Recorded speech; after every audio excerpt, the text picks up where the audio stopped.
Oh, oh, this is Mr. Bitey Excitey. That's Ranger, one of our dogs, and the other one is Cowboy. Cowboy, up. There he is. Oh yes, the lab mix, Australian Shepherd lab, and this is important. Why? Because we're gonna talk about dogs in shit hit the fan. All right, get ready. It's gonna be a cool video. We're gonna get right after it, dudes. My first take was over 40 minutes, so I'm just gonna be quick to the point. I'm focusing on that 20% of having dogs and shit hit the fan, and now I'm getting them ready for it. That's gonna produce 80% of the results for you. All right. So first, I want to build some expectations. When the shit hits the fan, people are gonna let their dogs out. Some people are gonna abandon their dogs. There are gonna be packs running around, right? Not many people have garbage cans full of dog food in their garage, okay? So you can expect packs. And guys, packs of dogs will kill people. But what they're going to do even more is they're going to decimate livestock in the area in which you live. They're going to kill small game. They're going to kill everything up to deer-sized game and even above that if they have an opportunity to, okay? So what do you do about that? You know what you do? You turn these dogs into freaking dog burger. That's what you do, all right? They are fair game. They are now game animals. You hunt them, you eat them, all right? That's how you go about it. Let's talk about when you have to deal with people that have dogs with them, all right? A lot of these dogs that get let loose, they're going to come back to their owners, right? They're going to go out and they're going to hunt at night, and they're going to come back during the day, and they're going to be with their owners, okay? So you are, especially if you stay in a civilized spot, well, I shouldn't say civilized because that's going to go down the toilet rapidly, okay? But let's say you're in a place with a lot of people, right? You're going to be dealing with people that have dogs with them, okay? So first off, we're going to say this, all right? Just so you guys have some realistic expectations about these dogs. Because a lot of people, and a lot of people watching this video, they don't have dogs, or they have no experience with dogs, right? So here's what I'm going to tell you. Most dogs will not bite you unless you get them in a corner and they feel threatened, okay? But most dogs aren't going to bite you. If you're out on the sidewalk and you're dealing with some shithead, you know, because he wants some handouts from you and he's got a pit bull freaking 6-7 feet away, okay? Most dogs will not bite you, all right? That's just the truth of it, okay? But there are dogs that will. Now, here's what I want you to understand about this situation. You've got a shithead here. He wants some handouts from you. He's got a pit bull. Okay, and it's, you know, growling at you and gnashing teeth and shit like that. You need to be worried about that human. Right? The dog is not your main focus. I'm serious. That should be the case in 99% of these encounters. Let's say you're facing a 110-pound woman with a 230-pound freaking Caucasian mountain dog. Well, okay, maybe you ought to be more concerned about the dog, but maybe not. What if she's got a freaking 9mm tucked in the back of her pants? Right? What do you think's going to kill you faster? It's probably like 50-50 right there. So, you know, divide your attention, okay? But 99% of these cases, dudes, the human is going to be more dangerous. And when you're dealing with them, what are you going to do? You're going to look right here. Look right here. Don't look in their eyes. Eyes will mislead you. And what's the dangerous parts of a human? This is the dangerous part, right? So you look here. Now you can see their hands. Now you can see their feet. You make sure you stay a proper distance away. You never get within arm's reach of people. Okay? Stay good and far away from them. And you keep that dog in your peripheral vision, right? And if this is going south rapidly and you feel in danger and the shit has hit the fan and the rule of law is gone, what you're going to do is you're going to seize the initiative. You're going to act extremely violently until it is over, and you're going to finish it, and you're going to start with the person. That's what you're going to do. Okay. Now there are dogs that will bite you. Okay. Let's talk about them for a minute, and let's talk about dog bites. Okay, dog bites are very dirty for one. You get bit, you got to make sure you clean it out really good Don't be shy, man. Get in there, get that thing super clean, okay? Or it will get infected. Most dogs that will attack you are going to grab at your lower extremities, okay? They're going to grab your jeans, they're going to grab you by your leg, like right above your foot, right? Grab your calf, that kind of thing, okay? But we need to talk for a minute about dogs that are trained to attack human beings, all right? And generally, what we're looking at is like Belgian Malinois or German Shepherds that have been trained by, sheriff's department, some other form of law enforcement, the military, right? Protection dogs, that kind of stuff. And I am going to tell you guys, I have been in dog bite suits and I've been hit by professional dogs, okay? So what I'm going to tell you here, there's a basis for why I have this. Like, I should have qualified myself at the beginning of this video. I've had 8 dogs in the last 10 years. I know dogs. A lot of my family has dogs. My wife used to breed dogs, okay? So I have experience with these animals. Let's talk about it, though. You're facing down somebody with one of these trained dogs, a dog trained to hit somebody, right? There's generally 2 situations in which you're going to have to deal with this kind of animal. And one of them is going to be that you're running to get away and it is trying to take you down, okay? So I'm going to tell you how these animals get trained, all right, and how it's going to hit you. It's going to hit you from behind while you're running. It's most likely to hit you in the upper legs, pelvis area, or even the lower back, or even the upper back if it's a bigger animal, like a big German Shepherd, which I have been hit by. And he grabbed me probably above the middle of my back and hit me really hard from behind. Matter of fact, the Belgian Malinois, they actually hit harder, dudes, because they're just going so damn fast, and they don't care about themselves. They're just like, bam, right? So here's the thing. They are trained to take you down. Okay, that's what they're trying to do. If you fight them and you do not let them take you down, they will fight you harder. So in this situation, if you know you're going to be hit, you're going to let that animal take you down, and then you're going to kill it on the ground. Okay, how are you going to kill it? Well, probably the weakest point of most dogs is going to be their throat. Okay, but preferably you have a knife on you, and you still want to go for the throat. Just let them take you down. Give them an arm if you can, because that's the next thing we're going to talk about, and kill that dog.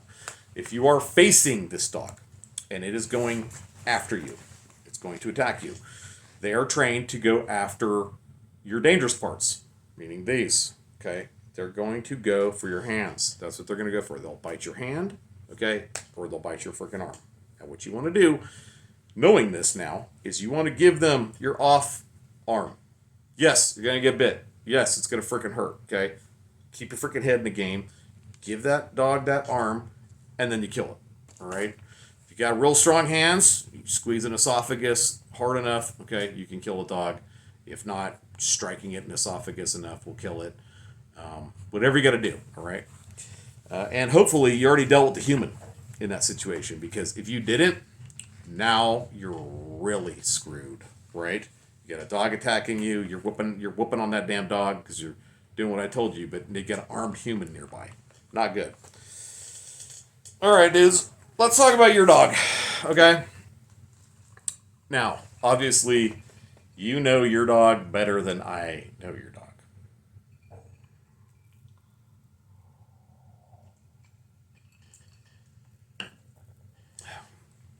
So you know if you have a shit dog, right? A lot of people have shit dogs these days, guys. What is it? Hard men make easy times make weak men, and weak men make hard times. Well, weak men also make weak dogs. I'm not saying you're weak, okay? Maybe you're super busy. You didn't dedicate the time to train that animal that you should have. Maybe you didn't get that dog out in the woods enough. Maybe you didn't have it working a trail enough, right? Okay, so now is the time right now to reevaluate. Okay, dudes? Because actually spending time training a dog is the 20% of the time you spend with a dog that produces 80% of the results. Okay? You got to get out. You got to train that dog. Watch some videos on it. It's not hard. It's easy to teach them to stay and only fetch when they're released. This kind of stuff is easy, okay? And it's easy for them once they've learned it to that point to learn to apply it to hunting and whatever else. And there's all kinds of stuff you can teach dogs, okay? My dog, my brown dog, okay? I can be like, psst. And you know what that means to him? That means heel.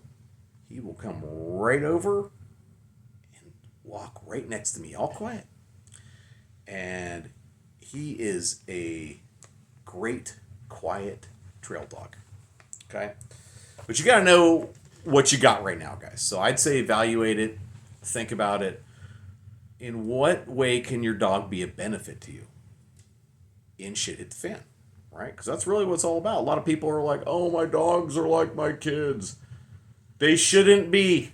They should not be. Your kids should be more important to you, and your dog should be a tool. That's what it should be. Okay? If you don't like it, if you're mad, you disagree, and you think your dog should be like your kids, go ahead and put a comment. Okay? But dudes, I'm being honest with you. All right? Your dog is there to work. It's there to earn its place. It's there to keep your family safe and to offer a level of security. Okay? It's there to do a lot of things other than be just strictly your entertainment. Really. Okay? Because remember, guys, this is the modern world, but stuff's going to go down the toilet. So you decide. You'd rather have an entertaining dog right now or a dog that's worth a shit. And for those of you that choose to have an entertaining dog, you know what your dog is going to become and shit at the fan? Food. Okay? Your dog is basically a mini cow, is what it is. Because if you're not willing to spend the time getting your dog squared away, you're probably not willing to spend the time to get a lot of other shit squared away. And you're going to end up eating that animal at some point in time. Okay? Or starving to death with it. Right? Let's get into negatives about dogs. Sorry, dudes, just keeping it real. Negatives is they need food. A lot of dogs can't hunt for shit. Okay, they can go fetch game, bring it back, but most dogs can't provide for themselves. Think about the way dogs exist in nature, guys. They run around in big packs. They follow herds of animals. They wait for the sick ones, the freaking old ones, or the injured ones to fall behind. Then they weaken them, and they eventually take them, and they finally get to eat. That's how they do it, okay? Your dogs aren't operating in that environment. Okay, so there's a difference there. You're probably going to have to provide most of the food for your animals, if not all of it. Dogs can be noisy when you don't want them to be. I just was talking about how my brown dog is a great trail dog. Right? And he's quiet. He doesn't bark for no reason at all. As a matter of fact, he won't bark on a trail. If he sees deer, he won't bark. If he sees people, he won't bark. He's good. But my black and white one, Ranger, my mostly border collie, okay, he's noisy as shit, man. He's a great guard dog around the ranch. He doesn't false alert. He did when he was a much younger puppy. And now he's about 13 months. But he's on top of it. He's all over it. But if I put him in the back of a pickup truck and go for a drive, he's gonna bark at people. He's gonna bark at dogs. He's gonna bark at deer. He's gonna bark at freaking anything he sees, because to him, his job is to let me know that every damn thing is there. So I have to understand that about him and have to know where his place is, which basically in shit hit the fan means he's a camp dog. Having that at your group's camp, right, or your homestead or whatever it's gonna be, that's a benefit. That dog is going to alert you and members of your group to things they might not be aware of. But he is a terrible trail dog in shit hit the fan, right? If we're going on an extended hunting trip, scouting, whatever it is, brown dog's coming. He's staying back in camp. Get it? Okay. Pure breeds. There's a lot of cons to pure breeds, dudes. I'm just going to say it. It's the truth, okay? These animals have health issues, all right? So, there it is. And you just can't run down to the vet and get freaking meds for your pure breed and shit hit the fan. Okay. Let's talk about the pros of dogs. Most dogs will be a good early warning system, right, dudes? Even shitty dogs. They're still going to bark when they hear something, okay?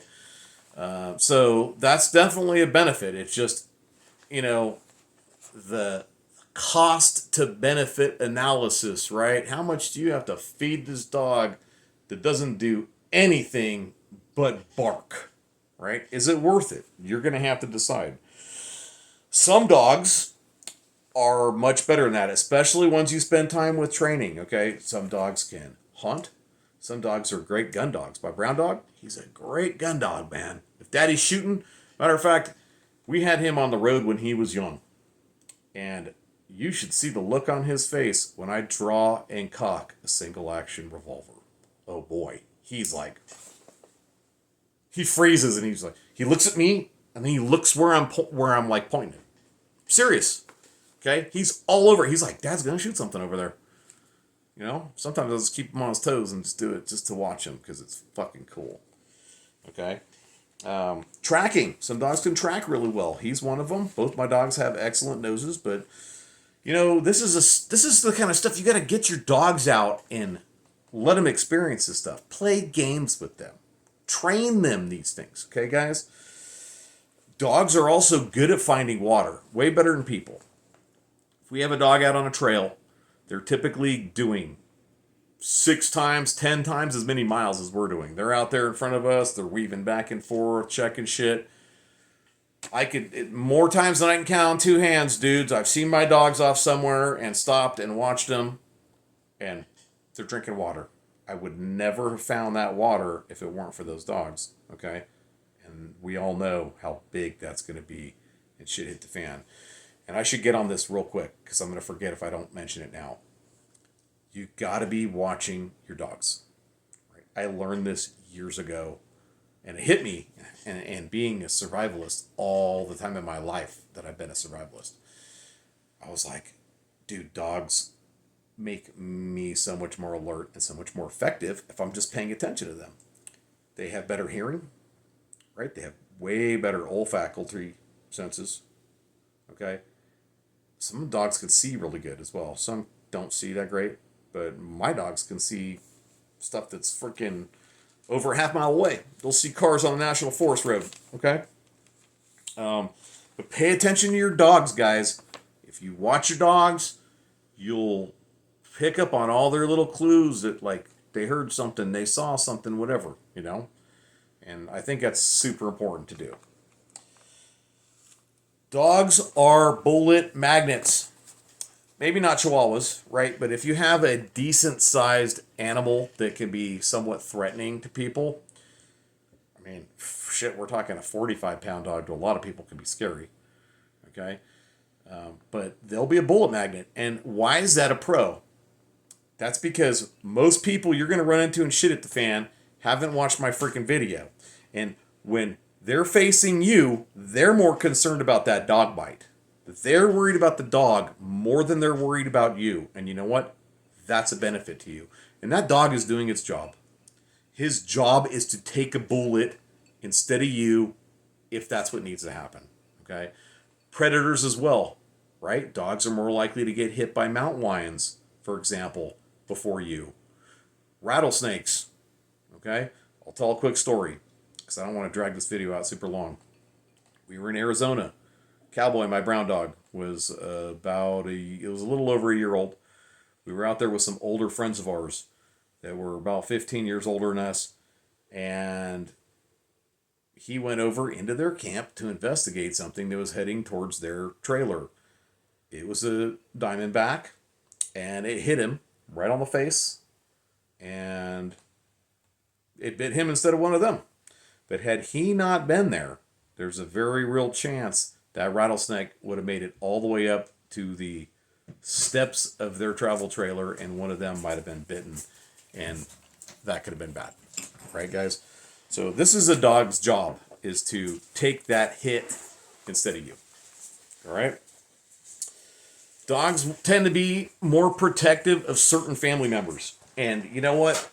With all the dogs I've had and the dogs I've known, I think they get it pretty damn right most of the time. They know who, like, my dogs are like, Daddy's the guy, dude. He's the big man.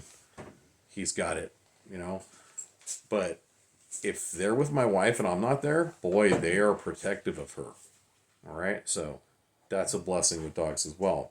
And then lastly, dogs tend to have a sixth sense for both people and like weird events like earthquakes, stuff like that, you know. When it comes to people, okay, you know, sometimes people will give a dog a weird vibe because they're afraid of dogs. I got attacked by a German Shepherd when I was like 6. All right, and it made me afraid of dogs for a while. Dogs I didn't know, and it took work on my part to get over that. Okay, because it's like a deep seated fear that I developed as a kid. Okay, and so I think I gave a lot of dogs a bad vibe just because I was scared of them for a number of years. Okay, so that will happen, but dogs can also sense if people are off and there's something not right about them. Something to pay attention to. All right, we're going to now fly straight into selecting dogs and features of dogs and then raising them. Real quick, for those of you that are thinking about getting a dog, okay? First off, my wife and I are huge on mutts. Okay, guys? Hybrid vigor is what it's called. When you take two pure breeds, right, and you mix them together, what happens is this animal gets a lot of great stuff from both sides. They don't tend to get the bad stuff. Okay? So you end up with a dog that's more resistant to illnesses and disease and parasites, and you end up with a dog that's generally smarter. Okay? It's the truth. All right.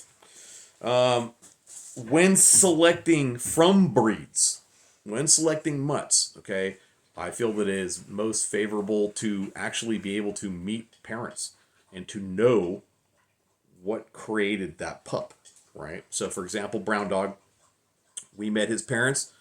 His mom was an Australian Shepherd and dad was a Lab. So we knew we're getting a full-on Aussie door, you know. We knew about both breeds, and we went with him. He's a great dog, okay? And I think there's a lot you can see in a puppy. He was very smart. We saw that he was very intelligent. As a matter of fact, they let us hold him. They let him go, and he ran all the way back down to the kennel and was hiding in the back of it, probably because he'd seen other puppies separated from the family. And my wife, he was supposed to be her dog. Poor honey. She carries him into the truck, basically took him away from his mommy, and boy, did he hold a grudge for a while. Okay? Turned out to be an amazing dog, not high-strung, because I didn't really want a high-strung dog. That's a whole other story. We had one who was my biggest frenemy ever for like 3 years, and was a beast dog. I could tell so many stories about her. But wanted one that was more chill, more calm, and that's exactly what we got. Okay, so if you pay attention to a puppy and you look at it, you can see if that little guy or little gal has some fight in her and that kind of stuff. And typically, it seems like the female dogs have more fight in them, doesn't it, honey? Mm-hmm. Seems like they got more fight in them. Whereas the males are more likely to be more chill.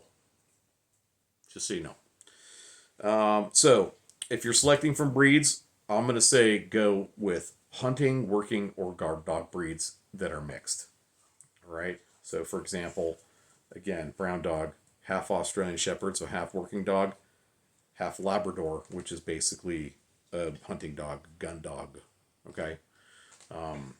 And, you know, here's another thing I'm going to throw out there, guys. We are big fans of lab mixes.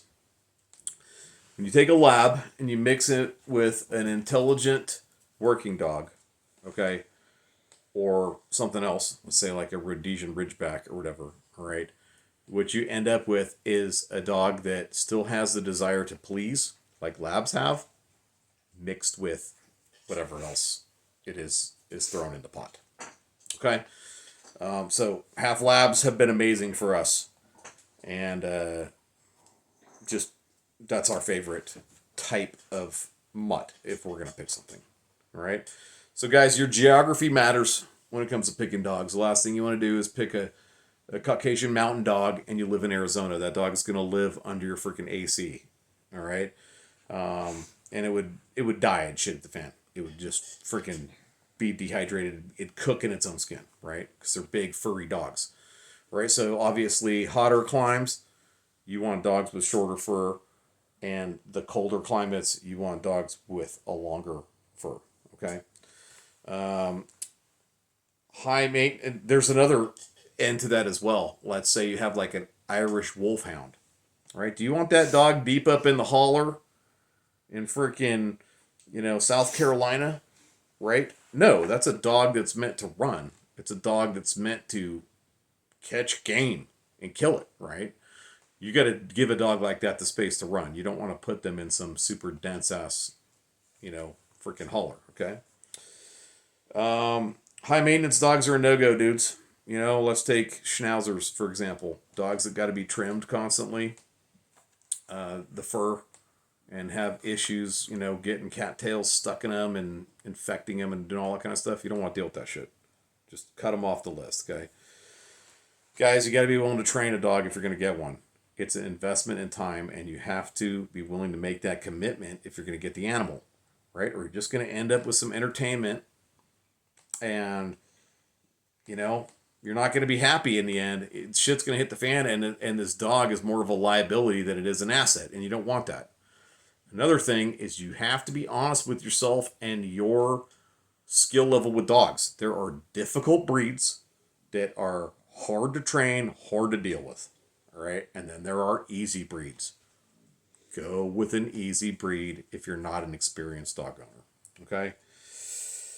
Dudes, the last thing is, well, before I end it with a special statement here, is that, just because you select a certain mutt or a certain breed of dog, it does not mean it is going to be your perfect SHTF dog.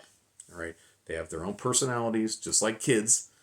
And you might end up with an easygoing, chill dog that excels at some things and doesn't excel at others. When that happens, it is your job, just like it is with kids or members of your group, especially if you're the leader, to find a place for that dog. Okay, to find out what they can do well and to train that animal, like I said. Okay, it's your job to do that. I'm going to end this with something, okay? And I'll talk about Beast Dog for a moment.